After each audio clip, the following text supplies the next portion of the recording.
Muy bien, hola Aitor. Hola Lota, ¿qué tal? Aquí estamos, tú eres un activista de 15M y de Democracia Real ya. Y pues vamos a hablar. Encantado. Sí. Primero, Europa como un proyecto de bienestar o como un sitio de poca desigualdad económica y social, si ha existido, ahora seguramente hemos visto cómo se lo ha enterrado. Desde el comienzo del capitalismo financiero, las políticas neoliberales han ganado privatizaciones de todos los comunes. ¿Tú cómo ves este ataque llamado pacto social?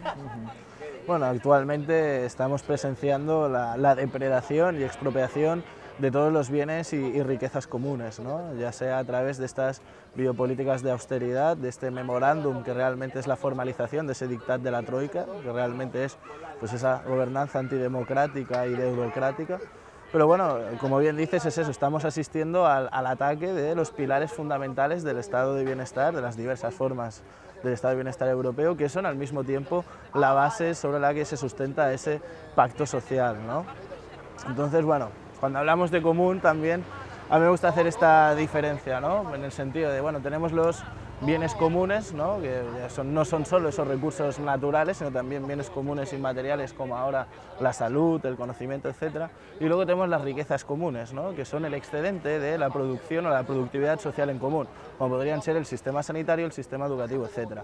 Los cuales es eso, sin esas riquezas comunes que conforman lo que es ese sistema público, que son los pilares del estado de bienestar, no tenemos acceso real y efectivo a esos bienes comunes constitucionalizados como derechos, que serían el derecho a la salud, educación, etc., ¿no? Entonces, en síntesis, lo que estamos viendo es la indiferencia total entre Estado y mercado, entre lo público y lo privado, ¿no? En ese sentido, lo que hace falta totalmente es un nuevo paradigma superador de esta diferencia, ¿no? Que sería el paradigma del común, ¿no? Entonces, nosotros por lo que abogamos es pues, bueno, un nuevo contrato social, un nuevo proceso constituyente que derivará en nuevas formas institucionales y bueno, nosotros ese nuevo pacto social que se basa en el común, pues bueno, es lo que le llamamos el Commonwealth, ¿no? Y a partir de ahí es súper importante tener en cuenta que ese proceso constituyente no es solo importante desde el punto de vista jurídico, legal, ¿no? Ese derecho del y en común, es decir, derecho entendido como autonomía, capacidad de autodotación de unas normas, pero también en común, ¿no? Como práctica de ese ejercicio de soberanía, ¿no? Por otra parte estaría la cuestión productiva, ¿no? O sea, cómo nosotros somos capaces de definir unas nuevas relaciones sociales derivadas de estas nuevas relaciones productivas basadas en ese capitalismo cognitivo, en el trabajo inmaterial, ¿no? En ese sentido sería muy importante introducir como una cuestión fundamental la renta básica, ¿no? Renta básica entendida como redistribución de la riqueza por una parte y retribución de toda la actividad productiva que nos viene siendo expropiada, ya sea por los métodos de financiarización capitalista actual, como también las patentes, ¿no? De todo este trabajo inmaterial, o incluso cuando tú estás aceptando las condiciones de uso y servicio de Facebook, ¿no? Y luego, en tercer lugar, estaría la gestión en y del común, ¿no? O sea, nosotros no podemos hablar de bienes y riquezas comunes si nosotros no hablamos de ese ejercicio, de esa participación directa, esa corresponsabilización en la gestión de estos bienes y riquezas comunes por una comunidad, ¿no? Y eso es fundamental. Por otra parte, si hablamos de ese contrato social, estamos asistiendo también cómo se están constitucionalizando los principios neoliberales en las constituciones europeas, al mismo tiempo que se está priorizando el pago de la deuda privada sobre la deuda pública, ¿no? Entonces, en ese contexto, a lo cual se suma el bloqueo del Tratado Constitucional de Europa del año 2004 que empezó, se hace más necesario que nunca ese proceso constituyente europeo, ¿no? ¿Qué contás de lo que has participado tú? ¿Qué se está haciendo desde Barcelona, desde los movimientos en que participas tú? A ver, un poco respondiendo a lo que decías de los movimientos sociales monotemáticos en comparación a lo que hacemos ahora, ¿no? Es eso, yo siempre hago esa diferencia entre movimiento social y movimiento ciudadano. Movimiento social, pues característico de antiglobalización por una temática concreta, determinada, y es en torno a un colectivo de activistas que se genera una movilización social por este tema concreto. En cambio, no, el 15M, ¿no? O Democracia Real ya también, que estaría dentro del 15M, es un sujeto más dentro del 15M, Es eso, es un movimiento ciudadano, es un movimiento que se caracteriza por eso, por la capacidad de transversalidad de sus demandas, con lo cual llega a una capacidad de afectación mucho mayor, al mismo tiempo eso, ¿no? Que crea un imaginario común de demandas, ¿no? Entonces a eso, si le sumamos también la importancia que han tenido las redes sociales en la construcción de ese imaginario, de la producción de memes que han sido fácilmente agenciados por la ciudadanía, pues bueno, se entiende que en la coyuntura actual, donde no es simplemente un tema al que nos están precarizando, por decirlo de una manera, sino que realmente es muchos elementos de esta coyuntura, ¿no? Pues bueno, es lo que realmente hace que tengas una mayor capacidad de movilización social, así como un mayor apoyo, ¿no? No tenemos que olvidar que el 15M tiene un apoyo del 70% de la ciudadanía, ¿no? 80 según las últimas... Sí. Entonces, un poco retomando lo que hacíamos aquí nosotros en Democracia Real Ya, bueno, nosotros es eso, salimos a la calle, ¿no? Somos el colectivo que convocamos para la movilización del 15 de mayo que luego desembocó en las acampadas, ¿no? Entonces, bueno, nosotros salimos a la calle con 3 gritos insurreccionarios, ¿no? El primero, Democracia Real Ya, ¿no? Que nosotros ahí estábamos pues, exigiendo, ¿no? Esa radicalidad democrática que te comentaba antes, esa democracia participativa, directa, horizontal, etc. Por otra parte, no somos mercancía en manos de políticos y banqueros, denunciando, por una parte, el servilismo, ¿no? Del sistema político y, bueno, y de partidos a los intereses económicos financieros, al mismo tiempo que también denunciábamos pues, toda esta expropiación y depredación de los bienes y riquezas comunes, ¿no?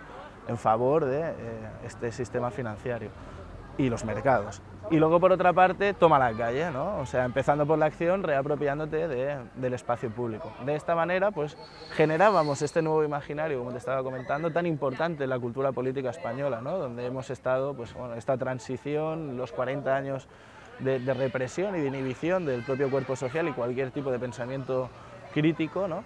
Y, bueno, pues ha sido muy importante desde el punto de vista del empoderamiento de la ciudadanía, ¿no? De ver que no estamos solos, que juntos podemos pasar de ese aislamiento a la potencia del estar juntos y creerse, bueno, capaz de poder cambiar las cosas, ¿no?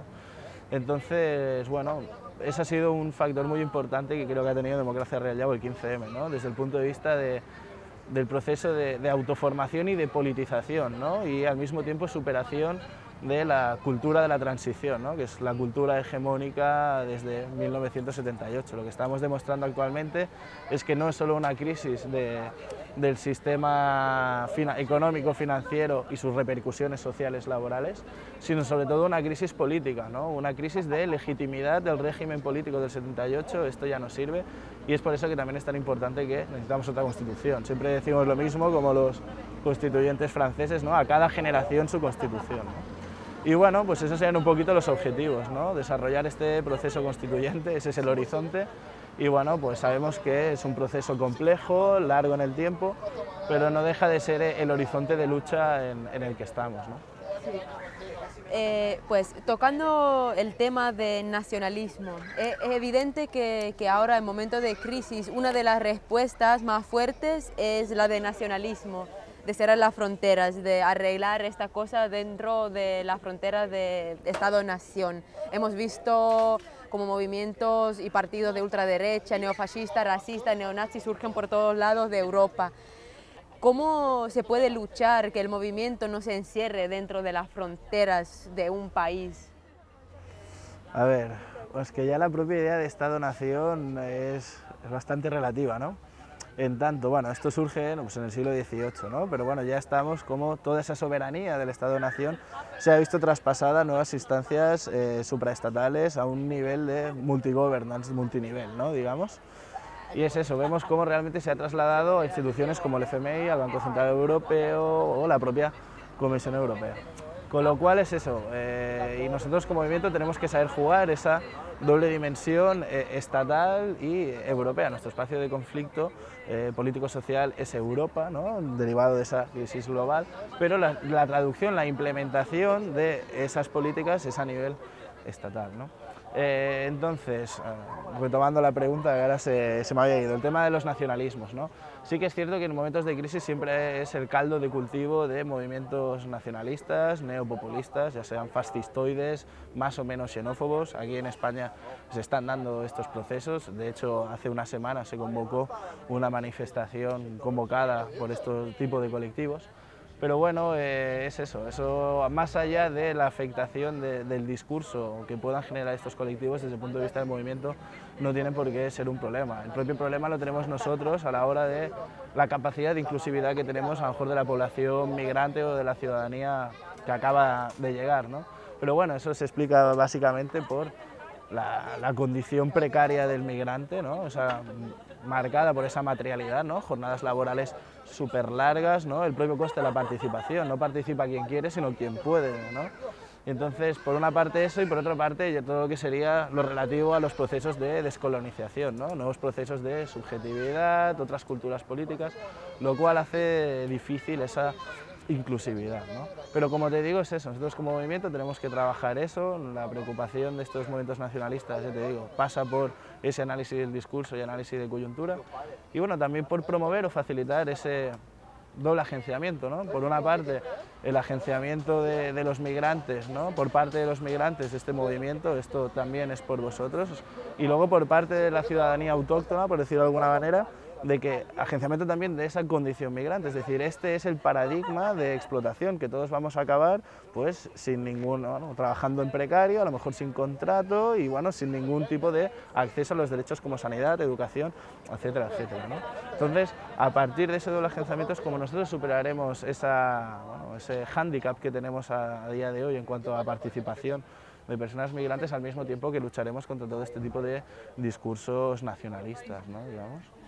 ¿Y crees que a través de, digamos, la lucha anti-austeridad, que se ve muy fuerte en los países del sur ahora mismo, se podría crear una institución nueva que sería como la organización del precariado en nivel europeo? Bueno, esto primero tendríamos que examinar por qué no hemos sido capaces de tener una organización del precariado a nivel estatal, luego ya pasaríamos a lo transnacional, ¿no? Básicamente, una vez más, ¿no? Por esa materialidad de la condición precaria y costes de participación, al mismo tiempo que, bueno, tampoco tenemos que olvidar, uno de los principales de los dispositivos de dominación del biopoder es ese proceso de subjetivización totalmente individualizante, atomizante y aislante, ¿no? O sea, y eso ya puede ser desde una forma contractual en el trabajo, como también la lucha sistémica contra todo tipo de producción de relaciones de contrapoder, ¿no? Entonces eso a nivel de composición de este precariado ya a nivel estatal, o de organización de un precariado a nivel estatal, una organización potente, ya es difícil. Por otra parte también el papel de los sindicatos, ¿no? Los sindicatos, quieras o no, pues siguen cooptando, a pesar de que ellos no han sido capaces, ¿no? de ver esta transición del paradigma fordista al posfordista, ¿no? Esta idea del capitalismo cognitivo, etcétera, y estas nuevas relaciones de producción totalmente inmateriales, ¿no? A pesar de ello, siguen cooptando a muchos sectores de precarios, pues básicamente porque no conocen ninguna organización laboral más allá de eso. Sí que estamos haciendo pequeños experimentos, como las oficinas de derechos sociales, o bueno... Hay una oficina precaria en Madrid. Exacto, que se ha ¿no? abierto ahora. Exacto, ¿no? Pues este tipo de oficinas precarias o derechos sociales, pero no acabamos de generar esta organización, ¿no? Digamos. En ese sentido, lo que sí que trata el 15M, y que yo creo que es la potencia, es no solo hacer una organización de precarios, de lo que se trata ahora es organizar a los precarios, a los deudores, a los trabajadores, a los pensionistas, a todo el mundo. Eso es lo que se trata, ¿no? De cómo somos capaces de hacer una recombinación y una recomposición del cuerpo social que supere estas dinámicas basadas en estas relaciones de dominación, relaciones productivas al fin y al cabo, y sobre todo lo que es la representación, ¿no? Nosotros decimos que no nos representan, ¿no? No nos representan tanto ni los partidos políticos ni tampoco los sindicatos, nos decidimos como apartidistas y a sindicales. Con esto lo que estamos diciendo que este metarrelato, ¿no? De la representación, que ha sido el dispositivo sobre el cual se ha fundado la política moderna desde el siglo XVIII, ya se ha acabado, está totalmente agotado, ¿no? Entonces, bueno, sí que tenemos esta relación con los sindicatos. Desde el movimiento lo que se pretende es esta recomposición, pero en base a este nuevo paradigma de estas nuevas relaciones productivas y cómo nos reapropiamos de la riqueza. ¿Y qué crees o qué pensás de la idea que lanzó Alex Foti en la entrevista que hacíamos con él, que la lucha se debería dirigir hacia Bruselas en vez de dirigirlo hacia los congresos nacionales o lo que sea? Sí, yo también estoy muy de acuerdo con esa línea estratégica o de movilización-acción, ¿no? En el sentido de que nosotros no tenemos que responder al calendario que nos marcan bueno, pues estas formas de gobernanza, ¿no?, democrática que decimos, sino nosotros tener muy claros cuáles son nuestros targets y visualizarlos, ¿no? En este caso, pues sí, el Parlamento Europeo, más que el Parlamento, incluso el Consejo Europeo, el Banco Central Europeo, etcétera, etcétera, ¿no? Pero bueno, también tenemos que repensar también las formas de movilización y de acción, ¿no? También estamos viendo cómo formas, como por ejemplo el Blockupy, pues bueno, tienen un éxito relativo, ¿no?, digamos, ya sea por el tipo de programación que se hizo, esa secuencia de la programación, o que bueno, al fin y al cabo fue una victoria de la propia policía bloqueando el centro, ¿no? Entonces eso sí que está bien, en línea de lo que dice Alex, pues tener claros cuáles son esos targets y que somos nosotros quien marcamos el calendario en un ejercicio claro de lo que es autonomía en cuanto no solo a la temporalización, sino a los contenidos y las formas. Pero bueno, es una cosa que tenemos que evolucionar, ¿no? También está la idea de la huelga precaria, ¿no?, y si la hacemos, pues esa huelga precaria o social metropolitana a nivel europeo puede tener mucho más impacto que no que todo el movimiento se reúna en una gran movilización en un sitio, ¿no? Sí que puede tener un valor simbólico, una demostración, visualización de esa fuerza que en cierto sentido es fuerza constituyente también, pero yo creo que sí que tenemos que incidir mucho más en nuevas formas de acción que incidan realmente entre las relaciones de poder entre gobiernos, sociedades y mando capitalista, ¿no? Es eso, los sindicatos ahora no están convocando huelgas, ¿no? También huelgas generales, huelga general indefinida, ¿no? En Grecia sí que lo han estado haciendo, no sé si han hecho 32 o 33, ¿no? Pero con los efectos que ha tenido también, que no han sido muchos, ¿no?, relativamente. Entonces es eso, aquí los sindicatos no apuestan, también porque la situación no lo permite, los trabajadores no se pueden permitir estar 3 o 4 días sin trabajar porque no llegan a fin de mes. Pero sí que podemos plantear otros tipos de movilización. A mí me fastidia que los sindicatos convoquen manifestaciones y no convoquen huelgas, que es lo que tienen que hacer. Manifestaciones ya lo podemos hacer nosotros, pero vosotros aprovechar esa organización, esa afiliación que tenéis. Y podemos hacer como en Alemania. ¿Quién podría hacer ahora una huelga de este tipo? Pues bueno, los funcionarios ahora se han sumado, ¿vale? Si no se han sumado antes, bueno, por cuestiones más o menos obvias, ¿no? Pero bueno, es eso, aprovechemos los funcionarios que son la clase trabajadora que tiene unos mayores privilegios laborales a día de hoy y hacemos pues 2 semanas los funcionarios de la administración local, otras 2 semanas policía, otras 2 semanas transporte público, el autobús, otras 2 el metro, otras 2 el tren, y así podemos generar, ¿no?, pues ese conflicto social que bueno, realmente reproduce o es una tensión que reproduce el actual estado social, ¿no?, pero que realmente una capacidad de afectación que a día de hoy no estamos teniendo, ¿no? Claro. Y cómo es que lamentablemente hasta ahora las huelgas, aunque sean huelgas generales, se ha producido solo dentro de un país, claro, ¿no?, es lo que te digo, ¿no?, que si todavía no hemos sido capaces de hacerlo a nivel estatal con una verdadera capacidad de incidencia, pues hacerlo a nivel europeo todavía se antoja más difícil. Esa era la hipótesis de lucha en 2004, ¿no?, una organización de precariado europeo con una capacidad de movilización constante, ¿no?, el 1 de mayo, el May Day, ¿no?, que en realidad era también como reapropiarnos de esa fecha, ¿no?, de que era pues hasta entonces de los sindicatos y de la lucha tradicional de la clase obrera, ¿no? Y bueno, fue importante ya simplemente para introducir el concepto de precariado, ¿no?, como te comentaba antes, o sea, ahora todo el mundo tiene la palabra precariado, todos los partidos políticos en todos los países, ¿no? Pero bueno, en aquel momento se veía como muy posible, factible, pero bueno, no tenemos que olvidar esas relaciones de fuerza estatales, territoriales, que siguen ahí marcando muchas diferencias. Por ejemplo, con Alemania, ¿no? Pues en Alemania la coyuntura actual no, o la situación de la precariedad no es tan grave o tan extendida, masificada como podría ser en España, ¿no? Entonces eso, hasta que la gente realmente no se ve realmente en una situación de opresión, dominación o de precariedad, existencia material extrema, pues, o si no extrema, preocupante, ¿no?, no se acaba de movilizar, ¿no? Y son esos diferentes tempos, ¿no?, los que realmente marcan las condiciones de posibilidad de poder tejer una red europea que se mueva al unísono unidireccionalmente, ¿no? O bueno, tampoco unidireccionalmente, pero sí con un marco de actuación, un marco, ese imaginario común que más o menos guíe, oriente las movilizaciones y acciones que podamos plantear. Y bueno, sí que se están haciendo diferentes encuentros europeos para facilitar esta red de movimiento, y no solo europeo, también a nivel global, vía Mumble, otros dispositivos que nos permiten estas nuevas tecnologías de la información y comunicación para la acción colectiva, ¿no? Al fin y al cabo.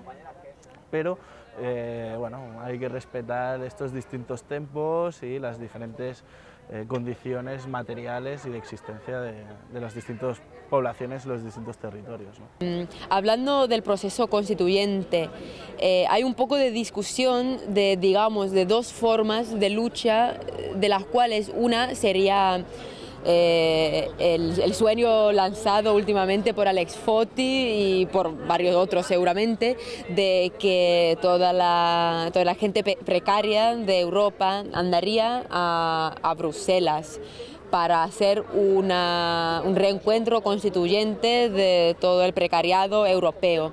Pero la crítica de eso es de que la gente más precaria, la gente que tiene condiciones de cuales no puede salir a participar a este tipo de reencuentros, no puede tomar parte de este tipo de cosas. ¿Qué piensas tú de la relación entre las dos formas? Hombre, es eso. Yo entiendo que la propuesta de Foti en ese sentido sí tiene una gran capacidad simbólica, ¿no? De, bueno, nosotros vamos a las instituciones europeas a hacer un proceso constituyente, pero claro, un proceso constituyente tú no lo haces en 2 días, o no lo haces ni siquiera en un mes, ¿no? O ni 3 ni 5, o sea, es un proceso que lleva años. Con lo cual, si tú quieres ir a Bruselas y hacer esta gran movilización para decir, bueno, pues ahora empezamos a hacer un proceso constituyente, ¿no? Haces ese enunciamiento colectivo y comentas que vas a empezar este proceso y empiezas a organizar, a ver cómo va a ser esa producción, la metodología, etcétera, etcétera, convocando, pues para dentro de un año nos encontramos pues el 15 de mayo en Madrid, ¿no? En la Plaza del Sol, y ahí pues hacemos una devolución de lo que hemos hecho ese año, ponemos en común y seguimos trabajando. Pero bueno, si es para marcar ese inicio de ese proceso constituyente y marcar un calendario, un programa, bueno, no un programa político, sino una hoja de ruta política del movimiento con ese horizonte constituyente, perfecto, ¿no? Pero ya te digo, si no, más allá de la dimensión simbólica y de inicio de este proceso, no le veo mucho sentido, ¿no? Por otra parte es eso, o sea, la gente que realmente tiene esa condición precaria, etcétera, etcétera, pues es eso, tiene esas condiciones materiales que limitan esa participación. Además es eso, si es gente que no tiene recursos para poder hacer el viaje, ya se está dando un filtraje del tipo de participación que va a haber ahí. Con lo cual lo importante es eso, más ahora que tenemos las redes, ¿no? Pues bueno, lo que importa es ese trabajo distribuido, federativo en red, ¿no? Federación de esas luchas y cómo nosotros luego somos capaces de poner en común toda esa productividad social en común de los distintos colectivos y los distintos territorios para generar ese proceso constituyente, ¿no? Pero si no ponemos en valor toda esa colaboración online, que realmente yo creo que es la clave que explica también en cierta mesura el éxito del 15M, pero es eso, no solo a nivel de enunciamiento o de movilización, pero también de producción. Y eso es la segunda fase en la que nos tendríamos que enfrentar, ¿no? Realmente a esa producción. Si bien ya estamos produciendo muchos contenidos o bueno, ciertos aspectos de la movilización o del movimiento vía online, tenemos que hacer ese paso definitivamente cualitativo, como te digo, y pasar a esa producción, a esa federación o metafederación de redes y de luchas, buscando siempre esa transversalidad de las reivindicaciones que nosotros podamos plantear en nuestros territorios, pero también desde nuestros territorios a Europa, ¿no? Digamos, esas instituciones simbólicas, pero que bueno, que también son las instituciones del poder actual, ¿no? O sea, es el poder instituido y nosotros tenemos que plantear nuevas formas de institucionalidad, ¿no? Cómo nosotros somos capaces de llegar a la institucionalidad del común, ¿no? A través de ese proceso constituyente. Cómo llegamos a ese common fair, a través de qué proceso, ¿no? Y esa sería un poco la cuestión que nosotros tenemos que afrontar ahora, ¿no?